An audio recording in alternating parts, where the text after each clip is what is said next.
all you wild alien enthusiasts out there. It's your two favorite wild uncles from the Chicagoland area. I am Uncle Logan Myers. That's my good mate over there. And I'm Henry Hill, and we're back in Cinephellas Studios tonight.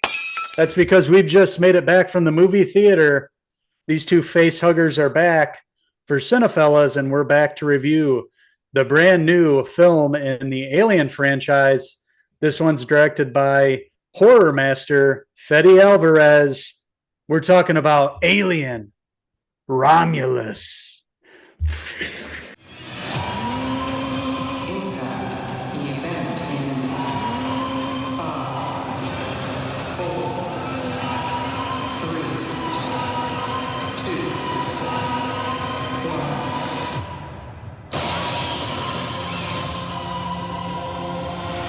Super excited to check out the new Alien film, Alien Romulus, that takes place between the first film, 1979, and the second one, Aliens, 1986. In between those, it's been a lot of talk, a lot of buzz going around this film. Everybody's, for the most part, has been enjoying this. Love the director, loved Evil Dead.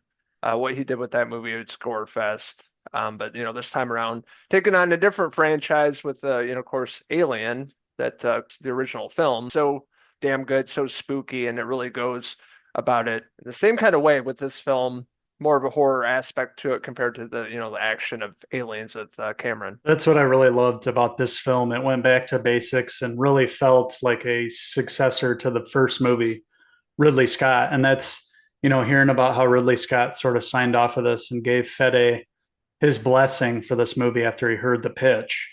Seemingly because, Fede convinced him that we were going to treat it much like you did in the first film and creating this franchise and this universe, take it back to its horror elements. And who better really than Fede Alvarez, especially when you're dealing with, this claustrophobic movie where they're on this small ship, they're alone out there and there's all these creatures around. It's perfect for Fede Alvarez, director of Don't Breathe, Evil Dead. He's made some awesome horror films and he's really good at that. And especially the close quarters and the quietness, he really brings out the scares in that. And this was really the perfect vehicle for him to direct. And this one is led by Kaylee Spaney. She plays Rain, and she has an android of her own. She treats much like her brother. They're kind of like a brother and sister relationship. His name's Andy, played by David Johnson. They work for Wayland, the corporation, of course, from the original Alien film, and they're miners. And basically, the setup of this movie is them, along with their other friends, don't want to do this anymore. They don't want to spend their whole lives being miners and working for this corporation. And they have this plan to go basically, escape this planet and go to another planet using those cryogenic chambers. So they hatch this plan into effect, and they're hoping to get out of there and not have to, do the 9 to 5 mining job, much like all the adults there and in this mining town, basically. Talk about depressing. There's no sunlight there. They're second generation miners. Most of their parents are dead due to, mining accidents, lung disease, whatever. Just a very depressing kind of environment. And who would want to be in that kind of environment? So these are, this is a younger cast compared to the other two films, the first two films. So it's just really cool. These are the kids, they don't want to follow in the footsteps of their parents. So they come up with this plan to get the hell out of there, basically. They want to get to the space station and get to this other planet that has sunlight. So for a better life ahead. And they come up with this plan, introduces the cast, as you said, Kaylee Spaney, really fantastic, having a hell of a year. Priscilla, Civil War, and of course now Alien Romulus, really great actress. More of like the Ripley role, main character, main badass, and that's with her brother David Johnson playing Andy. The rest of the supporting cast, the younger cast, going up to help them with this plan to get to this planet. And of course, things don't go as planned with their plan. Of course, when they get up there, things get pretty wild very quickly. Yeah, they're investigating those cryostasis chambers, and they realize that there's not enough, in them, enough fuel or energy or whatever they need to make it out of their lives. So their plan pretty much blows up from the start, and it's basically going to be them getting the hell out of there. So right when they're, figuring everything out, that's when we come across a big spoiler here. We're not going to spoil it, but a character from the past that we see that sort of sets the rest of the story in motion. And, kind of controversial. It's been talked about, since this movie's came out. Me, personally, it didn't ruin the movie by any stretch of the imagination, but I will say, like we were talking about earlier, it's definitely the weakest aspect to the film. CGI is used here, and it doesn't look good. It looks uncanny valley. So we do see this character from the past, one of the other films. But that's a minor complaint. It's still serves a purpose in the film and allows the story to progress from there. But little do they know when they're ship here and trying to retrieve the cryostasis chambers that they in effect release some face huggers that were frozen, and that's when all hell breaks loose, and that's when the movie really shines. About 45 minutes into the film, that's when the action and horror really kicks into overdrive. And those face huggers are pretty freaking wild in this movie. They are out for blood and out to get on all of these people up there, and they attach on and suck the life out of each and every one of them, basically. When they showed up in the movie, that was really well done. I don't know if they went practical. I couldn't really tell because it's kind of dark in scenes. Practical, visual, whatever. It looked awesome. It looked scary. Just a bunch of these running at them and them trying to obviously not die. But the first scene with the introduction of the face huggers in this film is really cool. In the water, they're kind of stuck in this room and it's, water 4 or 5 inches and they're like kind of creeping in under the water there and then attacking the people, which is really well done. But that really sets up the rest of the film. Like you said, about hour, 45 minutes, hour in, that's when things really pick up, edge of your seat, a lot of suspense, a lot of jump scares, really brings the horror aspects to this film, which I really loved and appreciated. Also, the set design was absolutely gorgeous. I thought a lot of water dripping down. There's like tissue on the tunnels and Mm. the metal clanking and everything. The sound design, it really brings you into this atmosphere.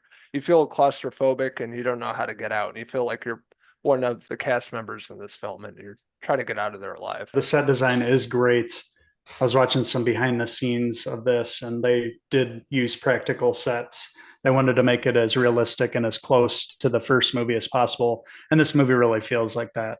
It definitely is, has that energy, has, some familiar characters here that are, pretty much prototypes based on the characters from the first movie. Of course, Ripley, Rain is a prototype of Ripley here. It's an obvious nod to that, but she adds her own flavor too. She's a younger character. She's got more energy. And really, when things are going really wrong in there, she becomes a badass. She is forced into it, and she really takes on that role in an awesome way. They find some weapons on there, weapons that the Marines mainly from the second movie, Aliens, used. So she does have some firepower there. And those come in handy when we finally see the xenomorphs come in. And man, they looked awesome too. What we expect from them, the awesome design and the close ups on them when they're drooling and it's, just slimy mucus. All that looks great. All the creatures in this film look phenomenal. Everything looks great. It's really well done. The sound design too here, when they get into these close quarters and these creatures are crawling around, it's phenomenal. Seeing this in the theater was definitely the way to go to pick up all the sound effects and all that. It was terrific all across the board here. There's definitely some surprises in this. We mentioned a returning character from the past, but there's also some Easter eggs in here sprinkled throughout. A few I read about afterwards that I had thought I had caught during the movie. And sure enough, there's definitely a few Easter eggs in there for you hunters of those in there. So keep your eyes peeled. And, by the end of the film, I was, pretty surprised where this film ends up and how it ends. And they do take some chances here and introduce some new kind of creatures. Yeah, they definitely do. And I was talking to you about that earlier after getting out of the movie theater. I'm like, is this what it means? But yeah, I don't want to spoil anything, but I like what they did with that. Made you kind of think about it and guess as for what they were trying to do or where they're going with this. But yeah, the creature design was, amazing. H.R. Geiger designs. I love how the xenomorphs look, the face huggers look. They all looked really terrifying, scary. They really brought all that, from the original film over into this one. Fede Alvarez did a really great job, bringing that tone from the first film and bringing his own vibe to it at the same time for like a more modern, younger, audience. And I like how he did that. I like how they bridged the gap between the first film and the second film too. Towards the end of this movie, you got to keep your eyes open. But yeah, I really love the cast here. Kaylee Spaney was really amazing. David Johnson, I thought was really great as Andy, as the droid. Supporting cast is great. Great horror, great gore, practical effects, visual effects, set design, score. The only downfall was basically visually recreating a now deceased actor. I thought that was kind of in poor taste. I thought, if they would have left that character out of the movie, it would have been a pretty perfect movie for me across the board. That being said, I'm going to give Alien Romulus, playing in cinemas across the globe, and you should go see it at the theater. I'm going to give it a 4 out of 5 Ripley hair pieces.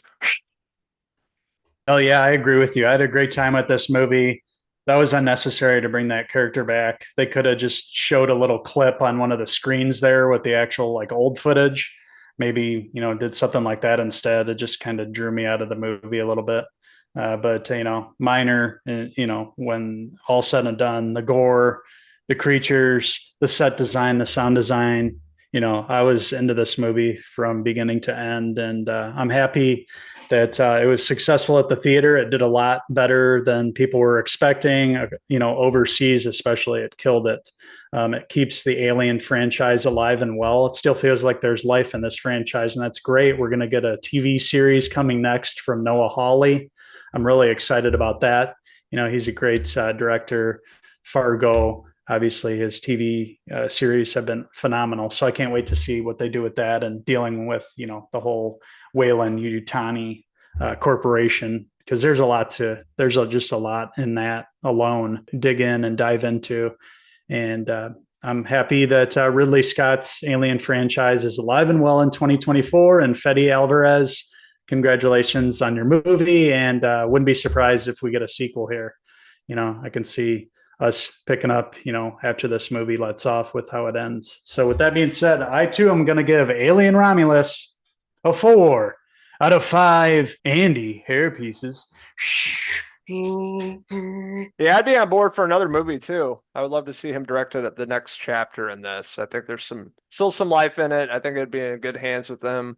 Did a great job in this film, and it definitely made me excited to just see more Alien movies, especially with the last Predator movie that came out. Maybe they'll do a crossover Alien versus Predator with the new directors, a much better version. I would love that so much. I want to hear from all you wild rascals out there. What did you like about Alien Romulus? What didn't you like about it? What's your favorite film in the franchise? Let us know in the comments below, and don't forget to stab, subscribe. Also, check out these wild face huggers on Facebook, X, and Instagram, and our website, Cinephellas.com, for the latest, greatest TV, movie news, and reviews. Thank you guys for watching our review of Alien Romulus. Go see it in theaters now. Until the next Cinephellas movie review, I'm Uncle Henry Hill. And I'm Uncle Ripley signing out until the next movie review. Cheers! Cheers!